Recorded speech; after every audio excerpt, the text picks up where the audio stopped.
This episode is brought to you by Superside. They're an always on design company that delivers great design at scale, fast, affordably, and within 24 hours. Go to superside.com/MFM, MFM as in my first million. So superside.com/MFM to check them out.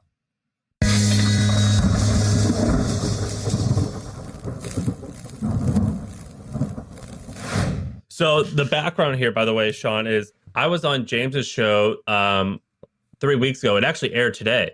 Yes. 'Cause I've been getting people reaching out to me. James is an oddball. I like him. He's been around and done all types of interesting stuff. He's had books. He's got paid newsletters. I don't know how you describe yourself, but you're just kind of all over the place, and you've done all types of stuff, and you have a really interesting life. And we thought Thanks. we'd get him on here, and we could talk about anything. But do you know about James, Sean? I know about you. Yeah, I know about him. I've read a bunch of your stuff, and I was like, this guy's the shit. And then I read something that was like, I think you were talking about Bitcoin or crypto at the time, and I was like, wait a minute, is this just a guy who just sells the latest thing? Like, oh, here's the new thing, cool, I'll shill that. And I was like, oh, okay, I don't know how I feel about this. And then I read some of your stories where you talk about how you made money and lost it all over and over and over again. And I was like, this guy is very interesting. You reminded me of like if Tim Ferriss, smoked a bunch of weed and was on the internet. I don't know, like it was just like some variation of really interesting guy who's built his brand on the internet. You always had like something unexpected. Like it wasn't the formulaic thing. Like even the fact that you own a comedy club, it's like you always have sort of unexpected things. That's what I have sort of come to like about you. But Thank you. that's my admittedly very loose knowledge about you. Do you want to give some background? Yeah, I mean, it's kind of like what you were both sort of referring to. I've had, for better or for worse, a lot of different interests, which I turned into a lot of different careers. And I say for better or for worse because a lot of times I would have an interest, I'd build a business, I'd sell it, I'd make money, and then for some reason I would just, I don't know, I would totally shit the bed and lose everything. And I'm not talking about like, oh, I sold something for $1 billion and I ended up with 10 million. This is horrible. No, I would sell something for millions and then end up with zero or less than zero in my bank account. Really just zero, actually. I wish sometimes it's better to be less than zero than to be zero. Because if you like are less than zero, then that means there's a deal you could work out with somebody like, oh, I owe you 10 million. Let's work it out. And you maybe give me some so I could build I don't know what it is. But like, I think it was a young man in the 90s named Donald Trump who said, if you owe 2 million to the bank, the bank owns you. But if you owe 2 billion to the bank, you own the bank. And but anyway, I would often end up at $0 and be depressed to the point of like suicidal. Like I had kids to feed, I had myself to feed. And it's really true. When you go from having money and selling a business to broke, you find out who your real friends are. And for me, almost every time it turned out I had zero friends. And so I had nowhere to go and no idea and depressed. And I didn't know how, in some cases, put food on the table for my kids after having millions. And so I had to learn very quickly over and over again, what are my interests? What can I pursue? What's an idea? How to be creative in maybe a horrible environment, and then figure out how to monetize it. So I was a software guy. I worked in the entertainment industry. I worked for HBO. I combined those two things, and I started a company in the 90s making websites for entertainment companies.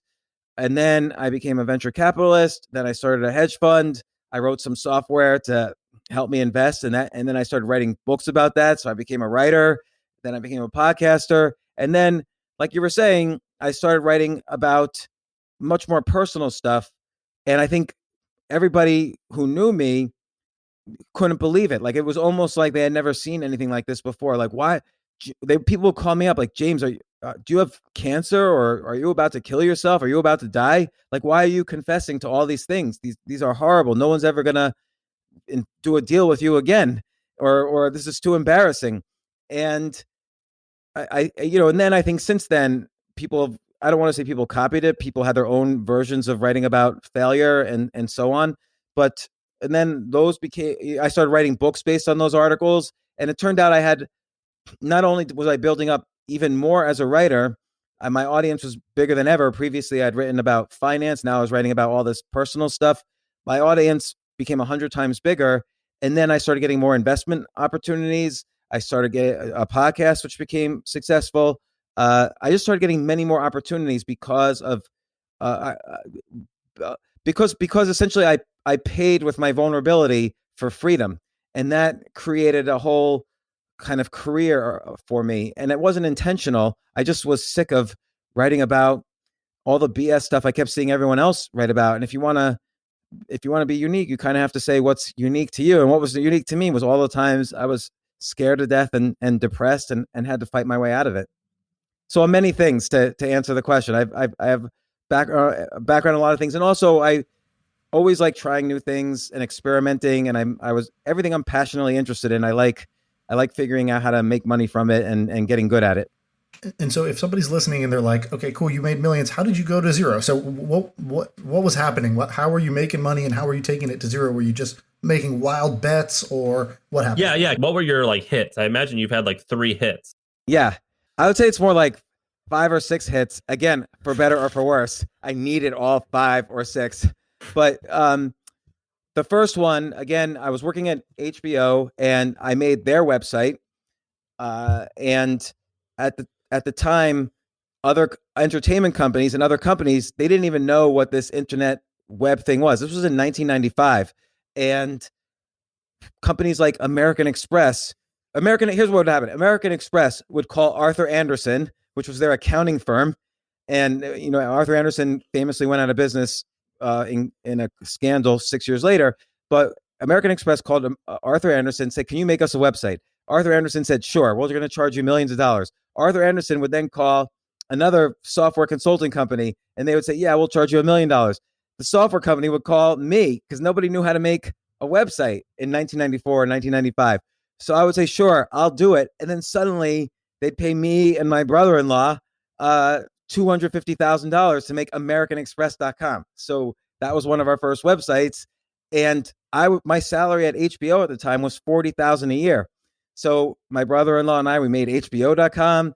Then we made websites for everything from Warner Brothers, Sony, Disney, BMG, all the record labels. Like we did every gangster rap record label: Bad Boy, Loud Records, Jive, Death Row, Interscope. We did the movies for The Matrix and many other movies. But anyway, that was. And were these good websites at that time? Like if you looked at that website today, what would it look like? Is it like a Craigslist? Well, you know what? That's a great question. So no, it doesn't look like Craigslist. I wish it did. But web design back in those days. So I was a software guy. My brother-in-law was a design guy. Web design back in those days was very heavy.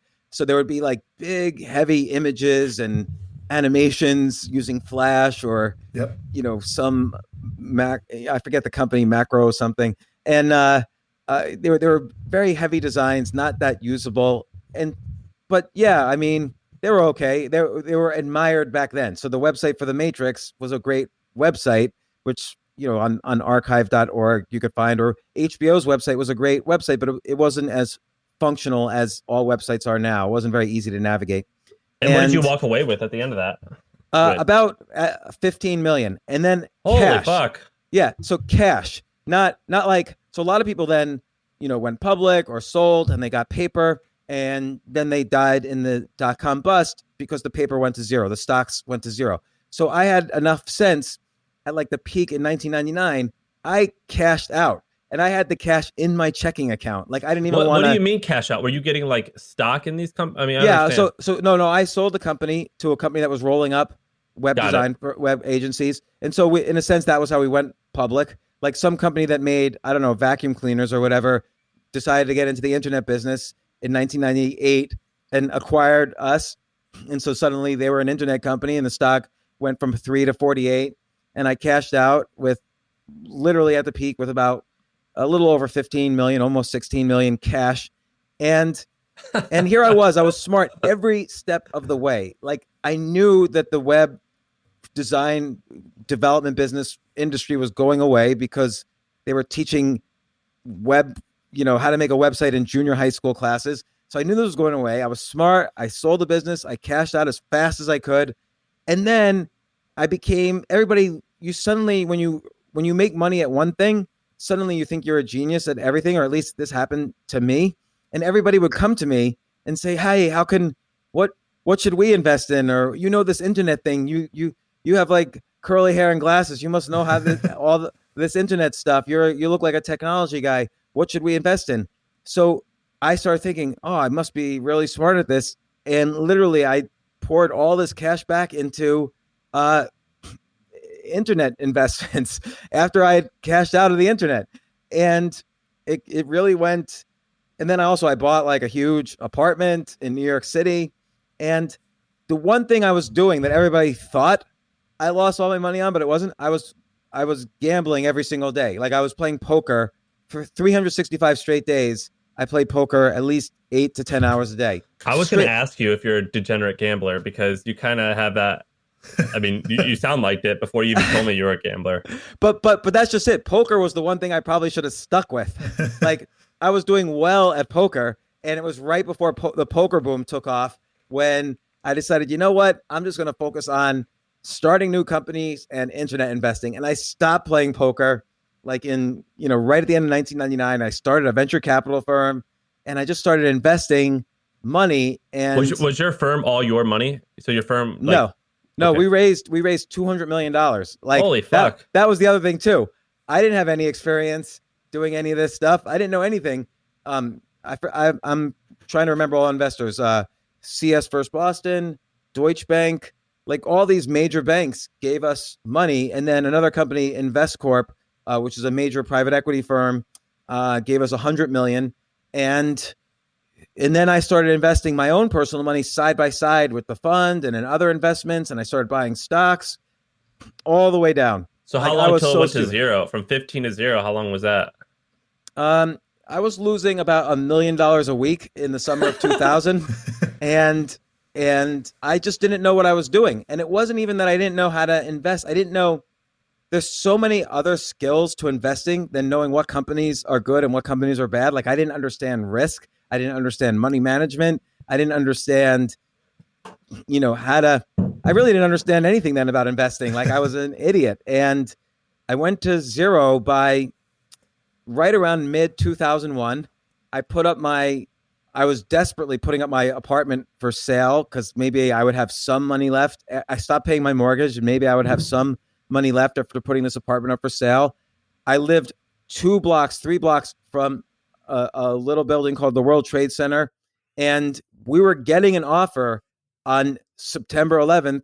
And of course, many worse things happened that day than me not getting an offer for my house. But 9/11 happened and we couldn't sell then because we were part of the crime scene.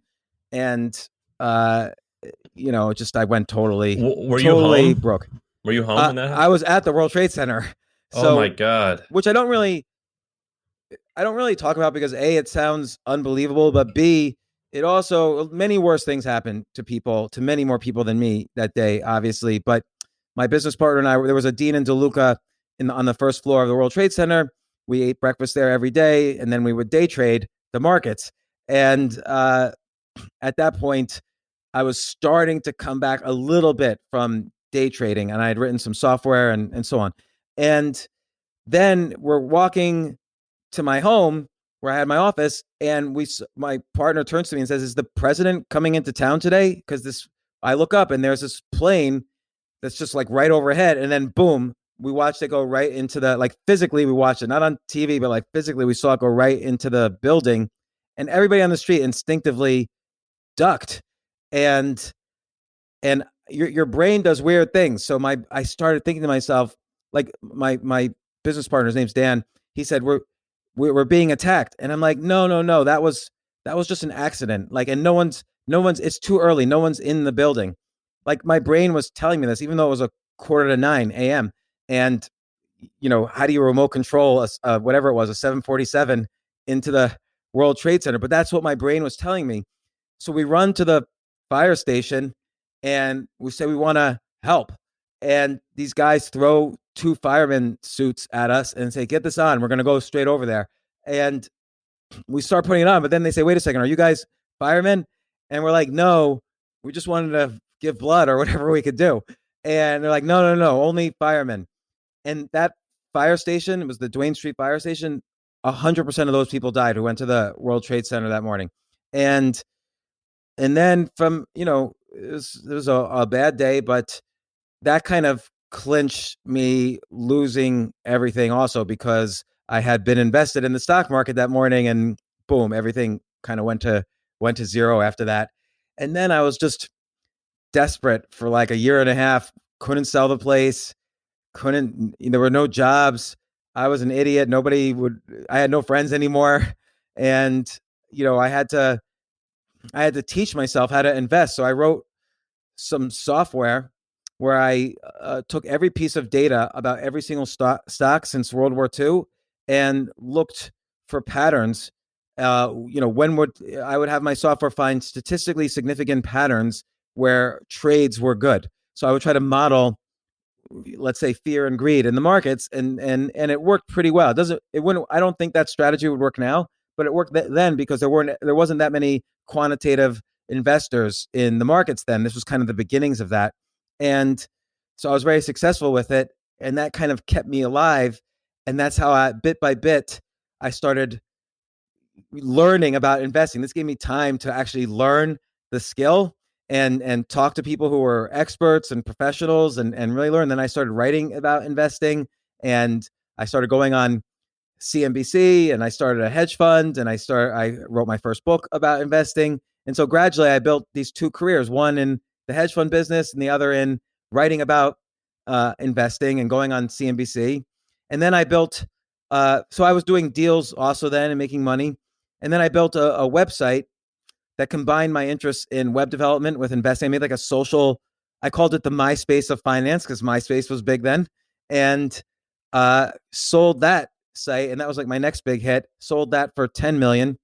And, and then a year later I was broke again. And things like that just kept happening. All right, this episode is brought to you by Superside. All right, so here's the deal. I'm incredibly impatient, like horribly, horribly impatient. And if I get an idea at midnight, by 8 a.m. the next day, I want it done. But that's really hard, because if something needs to be designed, where am I going to find a designer at midnight to try to make this thing, bring it to life? I don't think I'm alone. Other startups, even huge companies, need design help fast, and they just don't have the internal resources or expertise to get it done. So how do you get reliable design done without dealing with expensive agencies and lots of freelancers? You use Superside. That's our sponsor for this week. Just go to superside.com/MFM and tell them what you want. They have a team of designers that can get it done fast. They are 20 times faster than hiring a designer and 50% more affordable than a traditional agency. So if you need high quality design done fast, try Superside. Lots of fast growing teams that are stretched are using them already. Check them out, superside.com/MFM. I've used them before. I love them. Check it out. There's a lot going on here, but you sold two companies so far. Well, you've also sold your newsletter business too, right?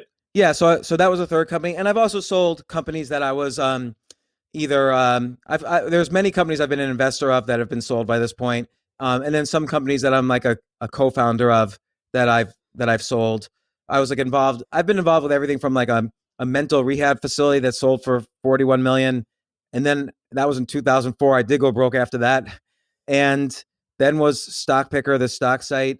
And then I was an early investor in Buddy Media, which Peter Thiel invested in. Mike Lazarow was the CEO. Mark Pincus, who started Zynga, was an investor in it.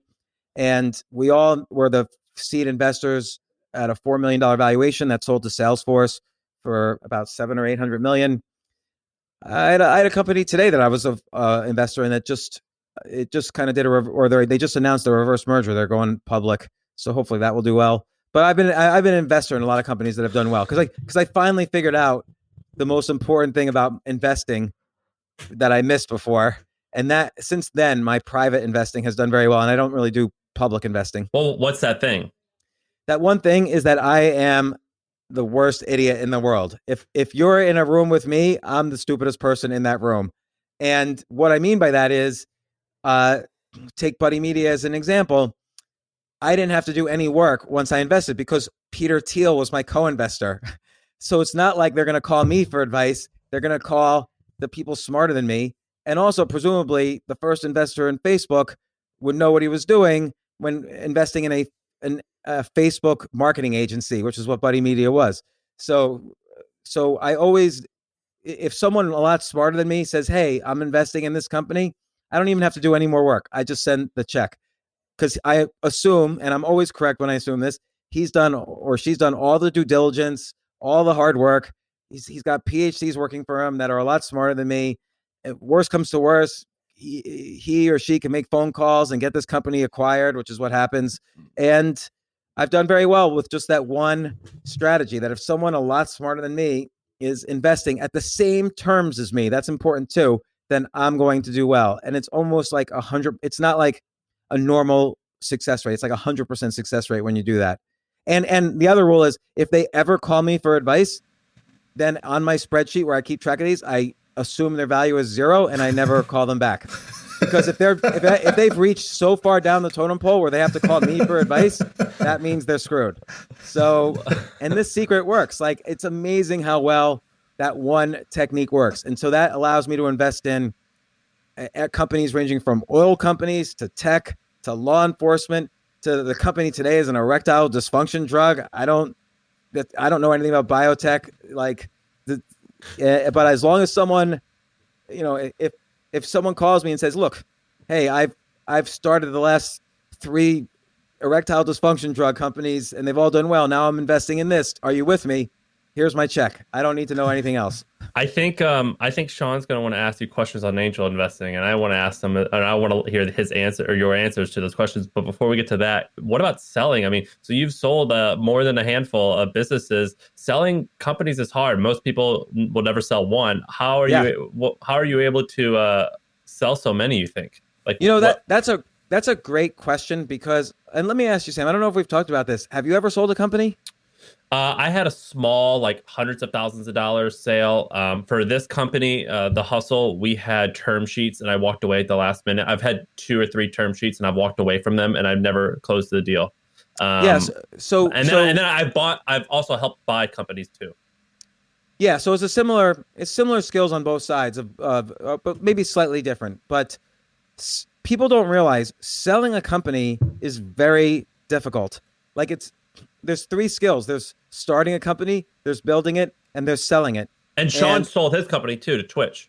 Yeah, last year. Okay, congratulations for you. Yeah, and you know what I'm talking about. Like, your company's up for sale, and you meet a bunch of people. I don't know if you met a bunch of people, but like I would meet a bunch of people each time, and you kind of there's this courtship, and you kind of fall in love with each other, like just like in a courtship, and then there's suddenly you move into a different period where lawyers take over and you're waiting. It's a waiting period and it's a due diligence period. And it's a very painful period because before you were in this like massive selling and dating mood, but now you're like living together and you're getting to know each other.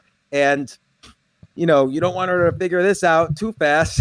And, before she really falls in love and, and all that dopamine you get when you first meet has gone away. And it's, by the way, that's when I started this podcast, was during the due diligence period, because I got so itchy because I was waiting and I was like, oh my God, I'm going to jeopardize this deal either because I'm going to push too hard just because I'm impatient, or I'm going to go start another business, which is the worst thing I could do while I'm trying to sell this one. So I was like, I need to do something. And so that's why I started the podcast, was during that due diligence period. Yeah, that's smart because I would just do nothing but wait. And it's a painful process. And the way you sell is, first off, you have to be sincere the whole way through. You have to have a vision that matches their vision very strongly. And it has to explain why if your business is so great, why do you want to sell it? Like, there's that inherent contradiction in selling a business. And I was always aware that I would, in every business I've sold, that I would be better off with a better capitalized partner. And now maybe I would limit my upside, but the first time you sell a company for millions, and then the second time, if you're broke, the second time you sell a company for millions, and then the third time, it's okay to not sell for billions because you want to get that initial chunk. But you also have to say, look, together, here's how it's 1 + 1 = 3. And you have to be really persuasive on why 1 + 1 = 3, even for you personally. Like, you have to be able to express that this vision is going to benefit you personally if you partner with this other company. And it has to really make sense. And then of course you have to survive this waiting period. You have to survive the initial period where they're still checking you out, but now you're together and you have to integrate and get along, and you have to keep all your employees because usually there's some back end earnout or something like that. You have to understand deal structure so you're not ripped off. It's very easy to be ripped off by lawyers in a deal, and people don't realize that. And you have to have some skills at negotiation, which negotiating is one of those things that 9 out of 10 people think that they're above average, which is impossible. Like, you have to be 4 out of 10 only could be above the median, and only 1 out of 10 is really good enough to sell a company properly. And so I had to learn the hard way how to negotiate. And like, when they come to you and they say, well, how much do you want for your company? That's a very hard question to answer, because you don't want to sound greedy, and you don't want to sound desperate, and you don't want to underprice yourself. So there's all sorts of negotiating techniques that you have to use to help them answer that question in a way that works for both sides, not just for you, but for both sides. Did you value your companies on a multiple of your profit or revenue, or was it if you use our stuff with your audience or your current products, it will create this much value? So that also is a really great question, because there's 3 ways to value a company, right? The one is a standard industry multiple on your earnings, and cut it in half, by the way, because no one's going to pay the maximum. You cut it in half, so everybody wants to get a deal. So like, if you have a profitable company and it's in an industry that trades on the stock market for 20 times earnings, then your company is probably your last year's profits times 10, the 20 divided by 2. That's just a basic formula. Or you could do what you just said, which is, hey, and I learned this for my second company. I didn't learn this from my first. My first company was profitable, unlike every other internet company. And so we sold for about 10 times earnings, which was a mistake. The second company was like, I did value it like how you said, which is if we put ads all over here and you're driving this amount of traffic, and we monetize those ads, and then you cut that in half, this is what we're worth. And the second company I sold on the basis of that. The challenge there is, with the other company, you work out this formula for how you're going to value your company based on them helping you build your earnings. And the challenge is, then you fill in all the variables. They know the variables better than you. So you have to make sure when you're negotiating the formula and you agree on the formula, that you understand the variables enough that it works out to what you want. I didn't do that part properly on my second negotiation. And then the third way to value things is, you look at other companies acquired in the space. They sold for this. We're bigger, so we should be this. Now, that's kind of a BS way to value a company, but that is how people value companies often, particularly in the tech sector. Like Giphy, I don't know how they value themselves, but certainly it wasn't off of earnings. I don't think they had $20 million in earnings. My guess is they were losing money. So they probably valued off of some kind of comparable deal in the internet. Yeah, because Tenor sold. Tenor, which was Giphy's competitor, just sold to Google a year before for a little less than that. Oh, who was their competitor? A company called Tenor, Tenor. They were their competitor, yeah. It just as a side, is it true that Giphy was the second largest search engine in the world? That's what they're saying. Yeah, I don't think love it's to say largest that. is. Yeah, they love to say I thought that. YouTube was. No, yeah, so YouTube is number 2, and Amazon then would be above Bing that is too. 3, Amazon's 4, right? Like, so. Yeah, depends what you call a search engine. But I did interview the founder in New York, and it is huge. It was just there was no way to make money off of it, really. Yeah, I had that issue. I was a seed investor and on the board of Bitly. So Bitly had about 5% of the internet's traffic every day running through it. And for the life of us, we just could not figure out how to monetize it. Like, it was impossible. And they did exit. A private equity firm bought it, but it was like a 2 or 3x, which is not really what you're looking for in an angel investment. And so, James, when you lose all your money the first time, you claw back, you make money again doing something else, you lose it again. I mean, obvious question. At some point, were you like, okay, rainy day fund, $2 million is going into this account, and hey, I lost the keys, just to stash some money away. What? Yeah, surely your wife was like, "Come on, man." Yeah. How did you get away with not just saving some amount of money? I got divorced. So all right, there you go. Good answer. That was a problem, and I lost the second house that I bought. And I kind of finally, I think it was the third time or the fourth time, I finally looked back and I said, what was I always doing right on the way up? And what was I doing wrong on the way down? And there were things in common, which is just that I kind of would just give up after I made a lot of money. I would kind of say, phew, I did my job as a human. Now I can just let my health go away, my relationships, I don't care about it anymore. I don't need to be creative anymore. You know, I don't need to have any kind of sense of spirituality. And I would just, whatever. And I just would lose all sense of things and not take care of myself. And not just physically, but like emotionally and creatively. And so I just made it a very concentrated effort. And it sounds sort of cliche and almost helpy a little bit, but I really would make a concerted effort to keep myself physically healthy, to have only good people in my life, and quickly eliminate any toxic people, like the speed of light, no second chances. And creatively, I just started writing down every single day 10 ideas a day, and it could be business ideas, it could be writing ideas, it could be dumb ideas. It could be ideas for TV shows. It could be ideas for how Google could be a better search engine. And then I would arrogantly send them to Google. But the whole idea was not to have good ideas, but to just practice this creativity muscle, or else it would atrophy. And literally, like, I'm not trying to sell anything here. Like, literally within months of writing 10 ideas a day down, it felt as if my whole brain was rewired. And I would bounce back so quickly with ideas. It was just nonstop. And then the aspect of, sometimes I would write ideas for other companies, and I would send them these ideas if I felt they were pretty good.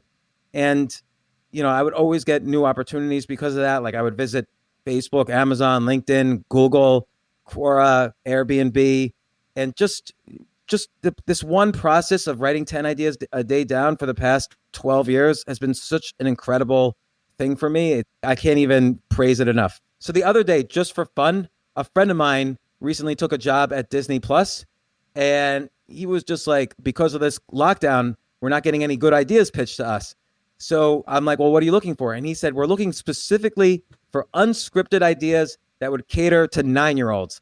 So I wrote my list of 10 ideas the next day, and I sent it to him. He forwarded it to I don't know how, like, he forwarded it to the head of reality programming at Disney. And right after this, I'm meeting, they got excited. And right after this, I'm meeting with Disney to go over the ideas. That's wild. What was there, as someone who's gone up and down and up and down, can you explain what your happiness levels went, like what the range was from, like, let's say $0 to $10,000 to 100 to like 1 million to 15 million? Like, what was the difference in your happiness and fulfillment and things like that? Oh my God. So, and really we're just talking about the first time, because then it's different each time. But I had $0 in the bank, and I was living in a studio in Astoria, Queens, which is, was not in the early 90s, was not a nice part of Queens. Before that, I had a roommate in a apartment smaller than the room you're seeing me in, and I was paying $300 a month. I was working at HBO for $40,000 a year. I had a suit in a garbage bag that I would pull out every day and put on the same suit 7 days in a row and walk over to HBO. And then we did the very first site I did was this diamond dealer, and he gave me $17,500 in cash. This is 1994. And I had never seen any money like this before. 17,005, like, it almost was like I couldn't believe this was actually happening. And I walked over to the Chelsea Hotel on 23rd Street. It was like this sort of famous artsy hotel, but also really run down. And I gave the owner like the whole bag. It was a paper bag of $17,500, and said, "Can I live here for a year?" And he said, "Are you a drug dealer?"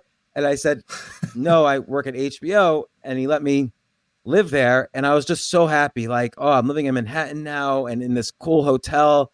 And I felt like part of something. I felt like part of a scene. I felt magical.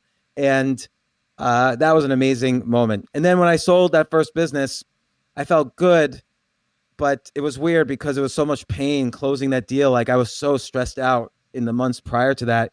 And I got burnt out. And that's when I started playing poker every single night just to kind of escape burnout. So I don't know if I was happy or just more escapist then. And then when I started losing, and every single time I've lost everything, I was suicidal.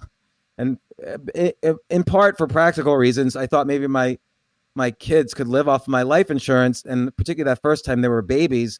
So I figured they wouldn't remember me, but they'll definitely remember the life insurance.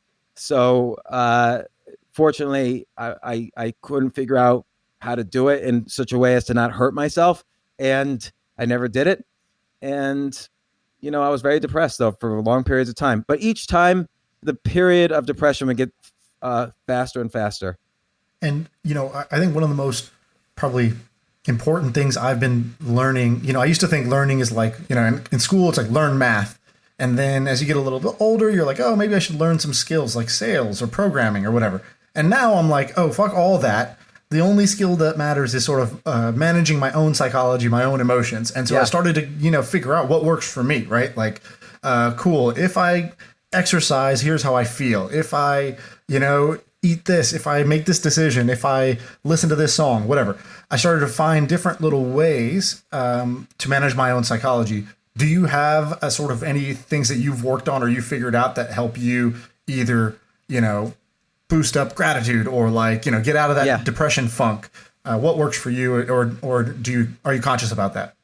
Yeah, very, very much so. And that was part of this realization that every single day, and I call it my specific daily practice, and it could be different for each person, but I always have to ask, what am I doing to eat, move, sleep? So that's physical health. I always try to stay healthy. Like I'm not an athlete. I'm not I'm not used to working out, I'm 52 years old. I've got to stay as healthy as possible. And so eat every day. I have to make sure I'm eating well, sleeping 8 hours, and moving.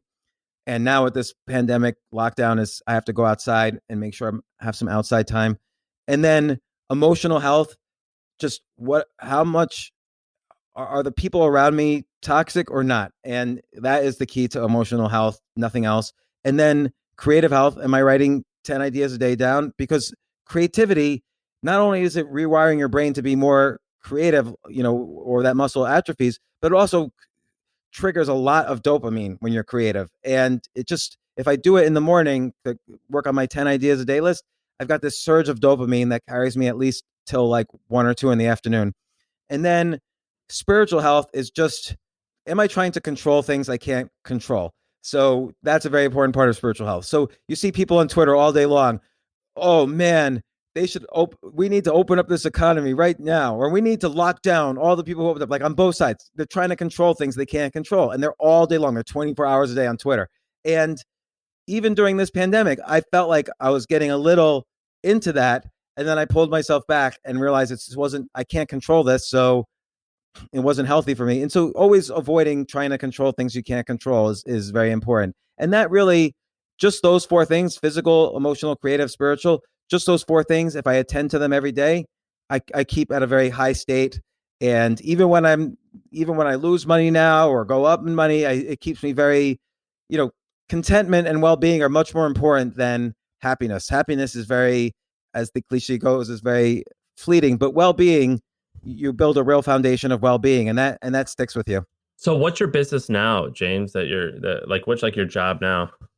Well, I do lots of things. So, I write every day, and I just finished a book that will be published by HarperCollins in a year. I do a podcast. I'm still involved in my newsletter business, which I sold.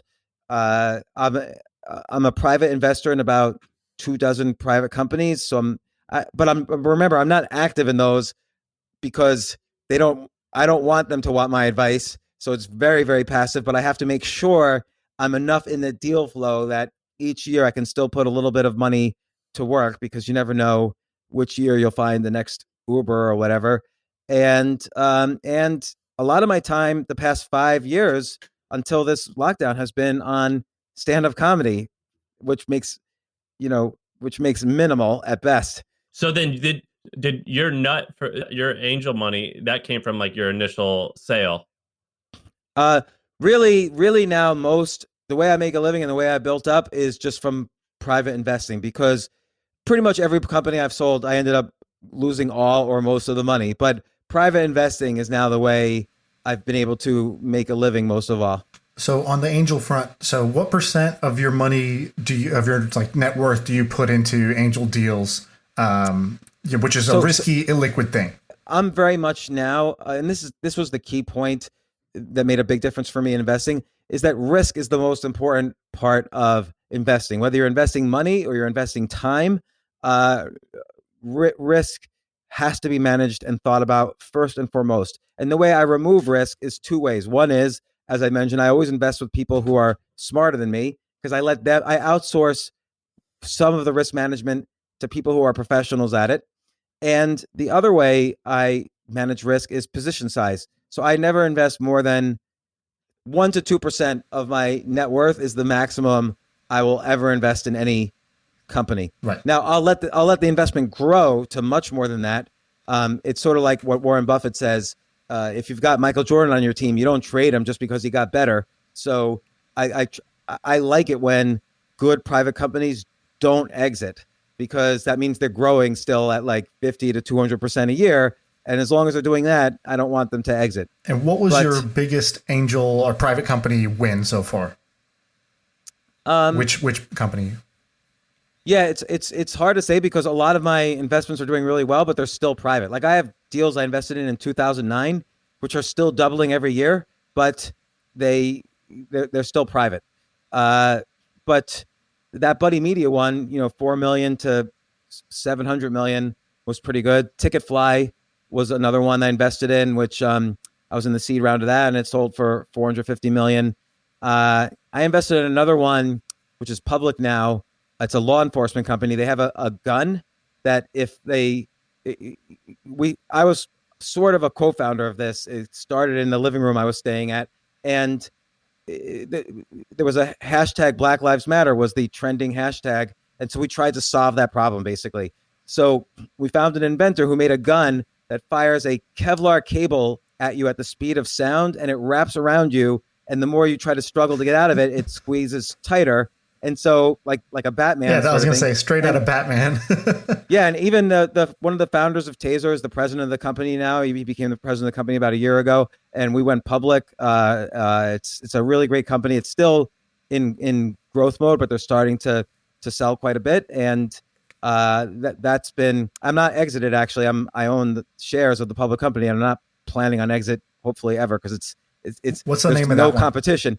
The company's called Wrap Technologies. I'm not trying to push the stock or anything, so I don't want to even mention the stock symbol. But it's just such a great thing to invest in and be a part of the founding of something that's literally saves lives every single day. So can you do you have the journal with you that you write your 10 ideas? Can we get a random Sean, day? Let's talk about some ideas. Like what's interesting to you right now, James? A lot of times it's in my email. Oh, there's my pad. I do it all in waiter's pads, or I do it in my email. So if I'm out at a cafe, I do it in a waiter's pad. And if I do it at sitting at my computer, I'll do it in my email. Well, as an angel investor, and I don't know if you're ever going to start another company again. Maybe you are, maybe you aren't. But as someone who's always scheming, what do you have your eye on now? Yeah, I have no problem even saying what I'm scheming at, because so I haven't considered starting a new company in a very long time, but I have been considering it now.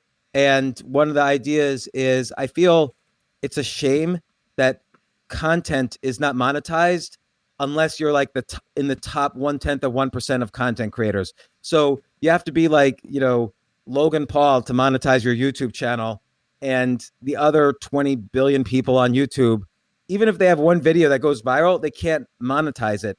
So, or like even if you have a tweet that 20 million people see, but you have only 300 followers, you can't monetize it. So I've been figuring out a way to use these ecosystems to allow people to monetize content. So that's one idea I'm working on, actually physically working on it. And another one involves making a derivative of a board game that I like. But in general, I don't come up with business ideas. I come up with like I said the other day, I had this challenge I'm going to challenge myself to come up with TV show ideas that 9-year-olds would like. And I did that, and I sent it off. And usually I don't send it off. Or sometimes the ideas are ideas for books I could write. Or if I have an idea for a book I could write, the next idea, I'll write a list of chapter titles. And again, most of the ideas are supposed to be bad, because you can't come up with 3,650 good ideas a year, and it'd be foolish to think so. So I'm just trying to come up with bad ideas, but I'm trying to make my brain sweat. So, for instance, one idea list that is particularly hard is, and this is the one I wrote this morning, is 10 good positive things that have happened to me personally because of this lockdown. Those aren't actionable ideas, but it was actually hard to come up with 10. Like 1 through 7 is always usually pretty easy, but 8, 9, 10 is usually I feel like my brain sweating. And, but a lot of times I'll come up with business ideas, or I'll start to say to myself, what industries are going to be attractive after this that are unexpected? So you can't say the obvious ones, like obviously, video communications technology is going to be attractive businesses after this. Instead, I would think, what are the 10 ways I can improve on Zoom, which is the most popular one right now. So that will be how I exercise the idea muscle around Zoom. And for your content idea, is there a comp out there? Like, is there something out there that you like, man, this like little behavior that some people are doing, I think that if we just blew this up or systemize this could actually have legs? Yeah. So sort of. So I'll do something what I call idea sex. So I'll take ideas from 2 completely different industries. And again, I've been a professional in many different industries, again, fortunately or unfortunately, and I'll combine ideas to see if after idea sex, there's a little idea baby that could work in what I'm doing. So for instance, if I go to a restaurant and have a pretty good meal, that meal could get monetized. And if the waiter or waitress treats me nice, they might get, they have better chances of monetizing their behavior than otherwise. So there's lots to learn from how monetization works in the bottom third of the economy in other industries. So a waiter is in the bottom third of people who work in restaurants or involved in the restaurant industry. So how do they monetize themselves? And there's a lot of industries where you can say, hey, the bottom third of this sector or this space or this country, they don't make any money, but they could maybe. And you could look at that as examples of, how do I lighten up this third by allowing them to collect money? That's going to be always a huge industry. Square is a great example. Square took the mom and pop store that couldn't accept credit cards because no bank would trust them, and Square enabled them to accept credit cards. So Square is the only company in the world that does that, and they became, I don't know, a $12 billion company because they were able to monetize the bottom third of, mom and pop retail stores. And so that's one model for creating $1 billion company. And then I might use idea sex to generate the ideas. Like, oh, how does every other industry monetize their bottom third? Let's apply it to YouTube and see what happens. And then I'll look at competitors like, okay, there's Patreon, but Patreon has various hurdles. You have to already know you're going to be a good content creator, and you have to come up with awards, and you have to interact and create content specifically for Patreon. And so Patreon has problems. So I try to look at Patreon. I think Patreon is so stupid. If you're a content creator, Patreon could be a great way to make money, but I find a lot of content creators, once they have a big audience, find Patreon to be more annoying than helpful. But advertising also is annoying. So, finding advertisers yourself and outsourcing all your advertising to YouTube could also be annoying. So, there's various problems in the current ways people monetize. I mean, you guys monetize a newsletter, so subscription's another way, but that puts some friction in front of your subscribers. And so, I've done newsletters. I've done, advertising supported media like podcasts or websites. And so I'm familiar with all these types of monetization. And I don't know, all these things together help me make my idea list. What's your favorite ways for monetizing content? For me right now, I don't think I've ever really monetized content the way I would like to. Like subscription, but okay, let me answer your question. Subscription is the best way to monetize most content. But again, you have to plan for that in advance. So you have to say, I'm going to make a subscription a subscription product called The Hustle with new ideas and trends every week made by my great analysts, and people are willing to pay $1 a month or whatever, $10, whatever it is. And subscription is a great way to monetize because you're not always chasing advertisers, it's this annuity that comes in and helps you even survive in a recessionary environment or like right now. So I think subscription is whether it's an online newsletter or an online course or a subscription community, like, let's say the Trends Facebook community. I think subscription's my favorite way to monetize, but it doesn't solve the problem of monetizing when you're not already in the top 1/3 of content. Like you guys are in the top 1/10 of 1% of content. You're going to monetize and do very well, no matter what model you choose. Whereas someone who makes a newsletter about, I don't know, some obscure kind of taekwondo or whatever, they're not going to be able to monetize a newsletter necessarily. Or someone who's going to monetize how to mow the lawn better is not going to be able to monetize, but might have one piece of content that really stands out. And if you were, I think you're pretty much one of the top 1% or better of people at building new businesses or audiences, right? I think you've done an amazing job of building up audiences that will follow you through one medium: podcasting, blogging, email, whatever you want. Let's say you're 21 years old again today. You know everything you know now, but nobody knows your name.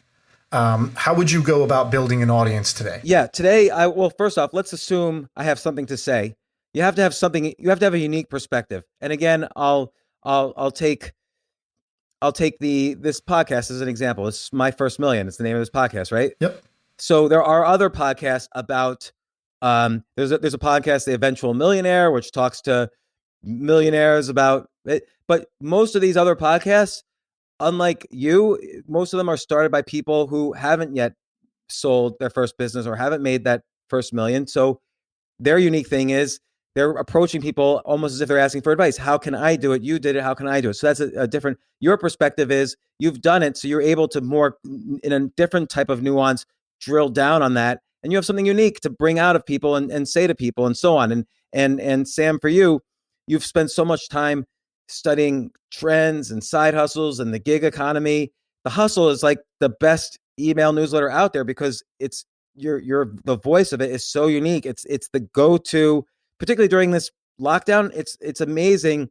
People ask me, hey, what are some side gigs we could do from home? The first thing I always say is check out The Hustle and you'll get a ton of ideas. Even on our podcast, Sam, you're just like spitting out ideas that I've run with and completely stolen from you. So that's the other thing about having good ideas is you could steal them from people. But I think you have to have something unique to say. So at the age of 22, you have to question, well, do I really have something unique to say? And often when I write something, I don't hit publish unless I'm afraid of what people will think about me after I hit publish, because otherwise then I'm probably not saying something new or different, or, I have to challenge myself in some way to create unique content. But let's assume you have something unique to say or some expertise you built up by the age of 22. I would go on Quora and just answer every question I could. I would participate on LinkedIn groups, again, answering every question I could. I would go on groups like the Trends group or other Facebook groups. And, a lot of people ask questions. I would go on Podcasters Paradise, which is a subscription community about podcasting. A lot of people say, hey, how do you get good guests? Or what kind of microphone should I use? I would answer every question I could and establish expertise. And then I would, again, I'm thinking if I'm a 22-year-old, I'm not thinking this way now. And then once I had some expertise, I would branch out. So now you just saw me everywhere you looked. You saw me, Quora, LinkedIn, Facebook. There's James again answering questions. Now I'll start going on sites where there's a little bit higher barrier to create content. So like a Forbes.com or Inc.com or TechCrunch or whatever. And this is what I did do. And I would start writing Yahoo Finance. I'd start writing articles for them. So now people see me in a more of a position of authority. So it's not just to have like a certain number of followers on either Quora or Twitter or LinkedIn or whatever. It's like, oh, I just saw James on Quora. Now I see him on CNN.com. What's he doing there? And so I established some authority. Then you got to create an email newsletter that's free. 99% of your content has to be free. So I would create an email newsletter, and always just at the end of my articles, I would say, hey, you want to hear more from me? I have an email newsletter. Sign up now, and I'll give you my book, The Top 20 Hustles for 2020, and just for free. And and then I would just start putting all my articles on my free email. And then I'd start at some point, my level of expertise should be big enough that I can start a 4-pay subscription newsletter, like whether it's about trends or stocks or some physical activity and this is the exact thing you did. I mean, I think that from an outside perspective, I mean, it looks like your newsletter business makes tens of millions in subscription revenue. Yeah. So I did do that. And again, it wasn't the first business I started. That would have been a good first business. If the question was, if I was 22, what would I do? That is how I did do that latest business that I sold. And it worked. That model works. And I encourage other people, start an online course. Like a friend of mine has an online course that she started. This person is the most introverted, shy person I know. And she started a course on how to be noticed by the media, how to become a media expert. And she priced it at $700. She opens it up for like 3 days every year, sells another 1,000 and makes 700,000 a year and lives in a cheap country. She moved there just to keep expenses down. And this is it's just a course, so it's not an ongoing newsletter. I think an online course is better actually than newsletters. And I think affiliate deals are better than also creating an online newsletter. So if I were to redo my business, I would do it over slightly. But that's what I would do if I was starting completely from scratch. I think I've seen that methodology work over and over again, and it is the advice I give people because content creation is king. Like that is always there's a demand. How many times have you been asked this during this lockdown? Man, what show should I watch? I feel like I've watched everything. Right. Content, people always want more content. All the big content creators spent hundreds of billions on content just on sitcoms this year. So there's so much demand for content, and you can provide value. Like if you really, again, 99% of your content will still be free. That's key. But you could provide extra value that it's worth paying for. Like, for instance, I think I get The Hustle for free, right? Like that's a free newsletter. The Hustle's free, Trends is not.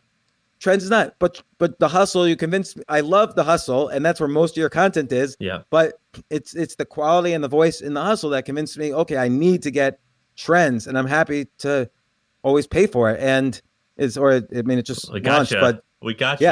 Yeah, but there's value. Like if you don't provide value, then people are going to realize pretty quickly that you're useless. Like you always have to provide value and have something and have a unique perspective. Yeah, I think that is the key and the hardest part is having the unique perspective. Everything after that is sort of the textbook. You run the playbook after that of how do I get it out there for free? How do I collect, a customer relationship? And then how do I monetize for the most hardcore? But the unique perspective is hard. How do you shape that? I'll give you another example. Like, do you guys play fantasy sports at all? Yep.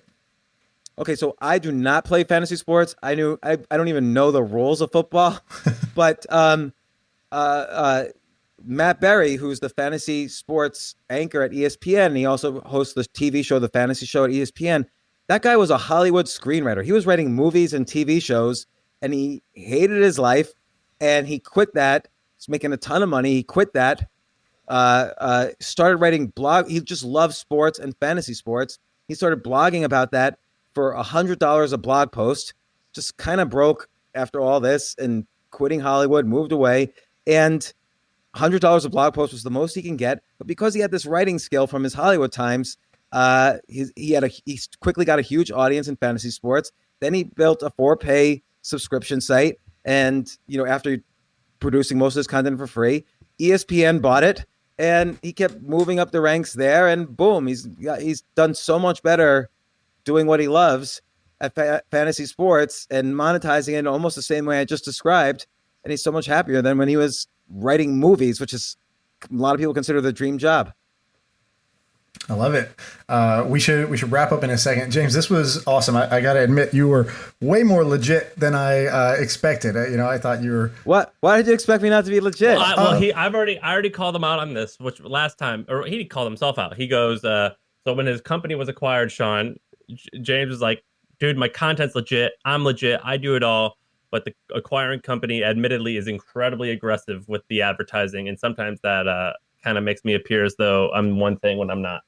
Yeah. And by the way, it's a very interesting topic, how aggressive you should be with your advertising. And so Alain de Botton, who's this French philosopher, he has this theory that even the good guys need to use Machiavellian tactics. They need to use because otherwise, if I just said, "Hey guys, I have a unique perspective on Bitcoin. Please listen to me," there was so much aggressive advertising out there. They would have drowned me out, and I would have not succeeded in my mission, which was to inform people what I thought was a correct view of Bitcoin. And then what would have been the point? Right. So sometimes, but it did cost me though. Like because my ads were so good, we dominated. I mean, that was the reason Facebook, Google, and every place shut down crypto ads, is because of my ads. Yeah, that was definitely a little piece of it. But what I actually meant was, most of the time when a guest comes on, I think to myself, wow, this is a really successful person, but man, they're they don't tell a great story. They do not bring sort of energy stories, and also some unique insights that the audience. I'm imagining I'm a listener, right? Like during this interview, you talked for the most of it. So I was actually, listener number one for this podcast episode, and I would have liked this one. And so I can't always say that that's the case with all of our guests, but you brought that. That's all I really meant when you're legit, which is, you raised the bar for the podcast, which was great. Excellent. Thank you so much. So, James, this was awesome. If people want to say hi to you, is Twitter your go-to method? No. I'm James Altucher on TikTok. Oh my God. Nice. That's where you could find my absolute best content now is TikTok. No one wants to see a 50-year-old dude dancing to Rihanna. No, that's I'm not his dancing. Unique perspective.